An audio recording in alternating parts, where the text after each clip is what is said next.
जय भोले की। माघ मास महात्म 17वां अध्याय। राक्षस के पाप कर्म का वर्णन। वशिष्ठ जी ने कहा, हे राजन, तदंतर राक्षस आत्मग्लानि से भर गया। वह अत्यंत कातर शब्दों में व्यथित हृदय युक्त होकर बोला, हे कल्याणी, मैं तुमसे कुछ नहीं छिपाऊंगा और अपने पिछले जन्मों के दुष्कर्मों का वर्णन सुनाता हूँ। हे बद्रे, प्राचीन काल में मैं काशी नामक पवित्र नगरी में रहने वाले एक ब्राह्मण था। मेरा जन्म उच्च कुल में हुआ था। मेरे माता पिता अत्यंत ज्ञानी, ध्यानी व विद्वान ब्राह्मण थे।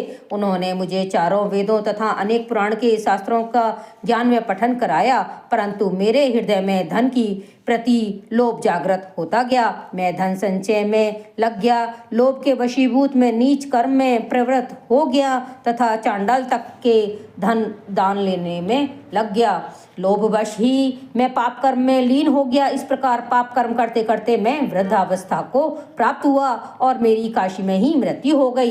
काशी क्षेत्र के प्रभाव तथा गया स्नान के कारण मुझे घोर नरक तो नहीं मिला, परंतु 2 बार गिद्ध योनि को प्राप्त हुआ, 3 बार सर्प योनि को प्राप्त हुआ तथा इसके पश्चात कई बार सुअर, गीदड़, व्याघ्र आदि योनियों में मुझे सहस्रों वर्ष भोगता रहा। मेरा 10वां जन्म इस राक्षस योनि में हुआ।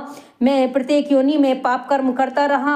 मैंने इस राक्षस योनि में भी अनेकानेक पाप किए। मैंने इस स्थान के चारों ओर 3 योजन के घेरे में तमाम जीवों को मार दिया है। मैंने हजारों निष्पराध प्राणियों की हत्या कर दी है, अतः मैं महापापी हूँ। आपके दर्शन मात्र से मेरा कल्याण हो गया है। अब मैं प्रण करता हूँ कि सर्वप्रथम मैं संपूर्ण माघ मास में प्रयागराज के संगम पर स्नान करूंगा, पाप कर्मों का प्रायश्चित करूंगा तथा व्रत करूंगा, यथाशक्ति दान दूंगा।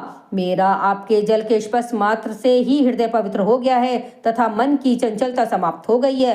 हे राक्षस की आत्मग्लानि की स्वीकृति के पश्चात कांचन मालिनी ने एक बार फिर अपने वस्त्र निचोड़कर तथा उससे जल लेकर राक्षस के सम्मुख संकल्प किया।